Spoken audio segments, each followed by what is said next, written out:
Hello, আজকের এই ভিডিওতে কথা বলবো দেবদার নতুন একটি সিনেমা রঘু ডাকাত। এই সিনেমার টিজার অলরেডি চলে এসেছে, তো এটা নিয়ে বিস্তারিত কথা হবে। চলুন ভিডিও শুরু করা যায়। তো দেখেন, দেবদার এই রঘু ডাকাত সিনেমার শুটিং আর অনেক আগে শুরু হয়।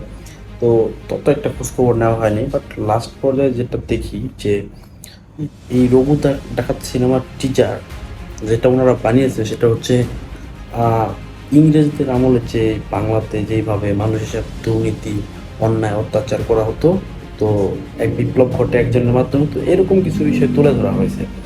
তো ইটস নট নিউ স্টোরি, এটা অনেক সিনেমা এটা নিয়ে তৈরি হয়েছে বা অনেক গল্প এরকম আছে। তো কথা হচ্ছে যে কেমন হলো। আমি যদি এক কথা বলি, তার লুক, তার যে অ্যাকশন ফাইট, সিনেমার যে বাজেট, সব মিলিয়ে দারুণ হয়েছে, এটা সত্যি। কিন্তু it's not like a new story.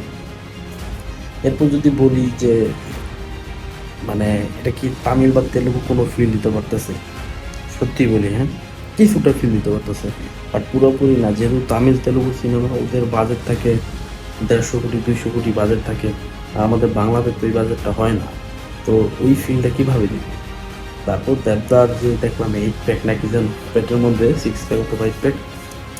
Are looking বলেন বা অ্যাক্টিং বলেন, এগুলো নিয়ে তো কোনো কথাই হবো না, জাস্ট ওয়াও। দেবদার অভিনয় তো সে আগে থেকেই বেস্ট। ওগুলো নিয়ে আমি কথা বলতে চাচ্ছি না, বাট আমি কথা বলতেছি যে এমন একটা গল্প ওনারা বানাইছে যেটা ইংরেজদের শাসন আমলে বাংলা কীভাবে অত্যাচার করা হইতো। এটা নতুন কোনো ইউনিক গল্প না, তবে হ্যাঁ, এটা একটা ভালো চয়েস ছিল।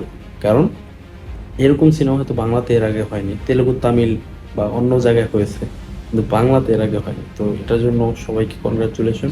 আমার কাছে পার্সোনালিটি মোটামুটি ভালোই লেগেছে, দেখা শুরু করে দেখবেন। ভালো থাকবেন। আপনাদের কেমন লাগলো অবশ্যই কমেন্ট বক্সে জানাবেন। টাটা।